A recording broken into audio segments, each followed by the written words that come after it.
காலந்தோறும் மாறுதல் கூறும் கருத்தாக இது இருக்க வேண்டும் என்று புரட்சி தலைவர் எம்ஜிஆர் அவர்கள் சொல்லுவார். 4 லீடரும் சார் அவங்கள தைரியம் இருந்தா வெளியில் வந்து சொல்ல சொல்லுங்க. திருமதி வி.கே. சசிகலா ஆகட்டும், நான் பெயரை சொல்ல விரும்பாத ஒரு மனிதராகட்டும், தனி கட்சி வச்சு நடத்தி கொண்டிருக்கிறார் அவராகட்டும், இல்ல ஓபிஎஸ் ஆகட்டும், எடப்பாடி பழனிசாமி ஓபனா டிக்ளேர் பண்ணி மெர்ஜர் ஆயிட்டார். பிஜேபி கட்டுப்பாட்டிலே அவர் இருக்கிறார். நான் ஆரம்பத்திலேயே சொன்னேன், சொல்றதை வந்து பல பேர் காப்பி அடிச்சு கொண்டு போயிடுறாங்க. அதான் கஷ்டமா இருக்கு எனக்கு. 75 சீட்டை கேட்டிருக்காங்க பிஜேபி, ஒரு சீட்டு கூட குறைஞ்சி வரமாட்டாங்கன்றது நான் முன்னாடியே சொன்னேன். நான் தான் ஸ்டார்ட் பண்ணி முதல்ல சொன்னேன். எங்கண்டா ஓபிஎஸ் பிஜேபி விட்டு வரமாட்டார்ன்றதையும் சொன்னேன். இந்த மாதிரி நல்ல கருத்துக்கள் இப்ப மெதுவா பாக்குற பேப்பர்ல பாக்குறாங்க. 75 80 கேட்கிற மாதிரி தெரியும். அன்னைக்கு பூரா 23 போச்சு. அதெல்லாம் நடக்காது. आवो बैठो பழனிசாமி சைன் करो, ले लो फाइल ले लो, ED file, income tax file அப்படின்னா முடிஞ்சு போச்சு பழனிசாமி கதை. அவ்வளவுதான். உடனே சைன் பண்ணி 75 சீட்டு கொடுத்துருவார். நாங்க அந்த அல்ல கை, பக்கத்தில் இருக்க கை, வர கை, எல்லா கையும் நாங்க பாத்துக்கிறோம்னு சொல்லி பாரதிய ஜனதா அவர்கிட்ட நாங்களே பகிர்ந்து கொடுத்துறோம்னு சொல்லி கேட்டு 75 சீட்டை பழனிசாமிகிட்ட டிமாண்ட் பண்ணிட்டு இருக்கோம். நேற்று எனக்கு ஒரு மகிழ்ச்சி, ஒரு லேடி அம்மா பொண்ணுன்னு வந்து சொல்லிட்டு அலைஞ்சிட்டு இருந்தது. இதெல்லாம் வந்து ஒரு தாயின் பெயரை கெடுப்பதற்காக அன்னைக்கு கோவம் வந்து பிளாஸ்ட் பண்ணி விட்டாங்க எக்கச்சக்கமா பிரஸ்ல. நேற்று புத்தி வந்து தலைமை கழகத்தில் அந்த பொம்பளையை சேர்க்கல, உள்ள விடலை. யாரோ ஒரு திடீர்னு வந்து எங்க அம்மான்னா, அம்மா இருக்கும்போது சொல்ல முடியுமா? காணாம போயிருப்பாங்க. இந்த பிஜேபிக்காரங்க இப்படி எல்லாம் குதிச்சிட்டு இருக்க மாட்டாங்க அம்மா இருக்கப்போ. அம்மா இல்லாதால் தானே தலைக்கீழ் இப்படி மாறிச்சு. அததான் சூப்பர் ஸ்டார் ரஜினிகாந்த் சொன்னார், அந்த வெற்றிடத்தை யாராலும் நிரப்ப முடியாது. அவர் சொல்லும்போது நானும் சம்பத்தெல்லாம் கோவப்பட்டோம். இன்னைக்கு அவர் சொன்னதுதான் உண்மை. அந்த தாய் இருந்த இடத்தை யாராலும் நிரப்ப முடியவில்லை என்பதுதான் உண்மை. அதை நான் இன்றைய தினம் அனுபவபூர்வமாக அனுபவித்துக் கொண்டிருக்கிறோம். ஆகவே இன்றைய பிரஸ் மீட் ஆகட்டும், இங்கே நாங்கள் பேசியதாகட்டும், நாங்கள் இதுவரை இந்த முதலமைச்சர் மீது பெரிதாக எதையும் குற்றம் சாட்டி பேசுவதே இல்லை. காலம் சென்ற கலைஞர் மீதெல்லாம் நான் பேசவே மாட்டேன், தேவையும் இல்லை. அது அப்படி ஒரு ஒழுக்கமாக அரசியலில் இருந்ததால் தான் என்னை பிரஸ்ல என்னுடைய சகோதரர்களாக இருக்கக்கூடிய நீங்கள் தூக்கி வந்து எங்கேயோ நிறுத்தியிருக்கிறேன். ஆனா என்னன்னு கேட்டீங்கன்னா வேதனையா இருக்கு. 4.5 வருஷம் முடிஞ்சிருச்சுங்க. நிரூபிக்கப்பட்ட குற்றச்சாட்டுகள் என்று கூற கொள்ளக்கூடிய வகையில ஊழல் குற்றச்சாட்டுகளிலே மிதந்திருப்பவர்கள் 12,000 போஸ்டிங்க ஒருத்தர் கையில் வச்சிருந்தார். யாருன்னு உங்களுக்கு தெரியும். தேர்தலே நடத்தாம உள்ளாட்சித்துறை அத பிக்சர் போட்டு கொடுத்ததே பழனிசாமி. என்கிட்ட கூட சொன்னார் பழனிசாமி.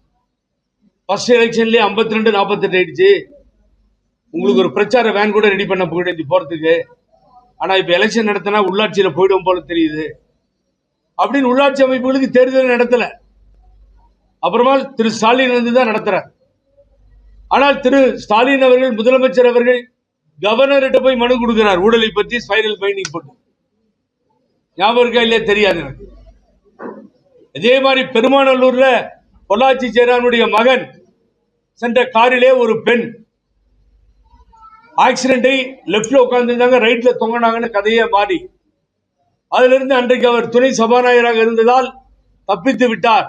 அந்த பெண்ணை கடத்தி வந்து கொலை செய்திருக்கிறார்கள் என்று சொன்னது அன்றைய தினம் எதிர்கட்சி தலைவர், இன்றைய தினம் முதலமைச்சர்.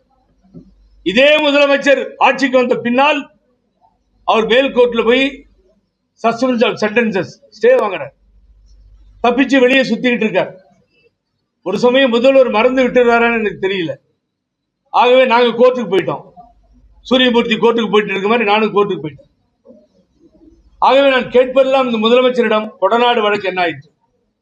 விசாரிக்க கூட மாட்டேன்றீங்க சார். ஒரு ஆளை எல்லாரையும் விசாரிச்சுட்டீங்க நீங்க. அதுக்கு ஒரு தனியா ஒரு ஸ்குவாடு போட்டீங்க கோயம்புத்தூர்ல. டாக்டர் சுதாகரன் அவர் கொஞ்ச நாள் ஒர்க் பண்ணாரு. அப்புறம் மூட்டை கட்டி சிபிசிஐடி கொடுத்துட்டாரு. சிபிசிஐடி விசாரிச்சுட்டு இருக்கு. இந்த ஒவ்வொரு கூட்டத்திலையும் முதலமைச்சர் ஸ்டாலின் சொல்லியிருக்கிறார், நாங்கள் கண்டுபிடித்து கொண்டு வருவோம், மக்களுக்கு சொல்லுவோம், தொண்டர்களுக்கு சொல்லுவோம், எல்லாத்துக்கும் சொல்லுவோம். நடக்கல. அம்மா இறப்பிலே சந்தேகம், நடக்கல. ஆகவே எல்லா ஊழல் குற்றச்சாட்டுகளிலேயும் இருக்கின்ற பழனிசாமி உங்களை பார்த்து ஊழல் குற்றவாளி, கிட்டத்தட்ட 4 லட்சம் கோடி அடிச்சிட்டாங்கன்னு அவரு போய் கொடுக்குறாரு. நியாயமா இது? இவர் ஒரு ஸ்பைரல் பைண்டிங் கொடுத்தா அவர் ஒரு ஸ்பைரல் பைண்டிங் கொடுக்குறாரு. அன்னைக்கு ஸ்பைரல் பைண்டிங் கொடுத்தப்ப எழுத்து பேசின எல்லாரும் அமைதியா இன்னைக்கு இருக்காங்க. என்னன்னு தெரியல. இதை பத்தி திமுக பேசுறதே இல்லை. ஏன் புரியல எனக்கு, ஏன் தெரியல.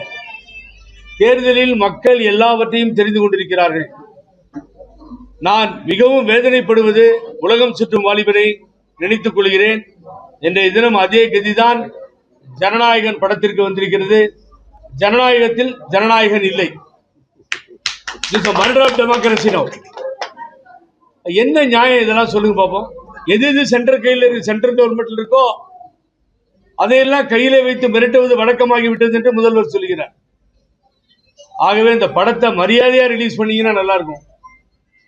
இது தொடர்ந்து விட்டீங்கன்னா அவர் இன்னும் ஆறுதல் தான் அதிகம். இது வரவேற்பும் அவருடைய மாசும் ஓட்டர்ஸும் ஜாஸ்தி ஆயிடுவான். அதை புரிந்து கொள்ள வேண்டும். இதை புரிந்து கொள்ளவில்லை என்றால் ஒன்றும் செய்ய முடியாது. முதலமைச்சர் சொன்னதுக்கு நன்றி. நீங்க சொல்லிட்டீங்க இப்போ சென்ட்ரல் கவர்மெண்ட் சென்சாரையும் வச்சு ஆட்டி படைக்குதுன்னு சொல்லி.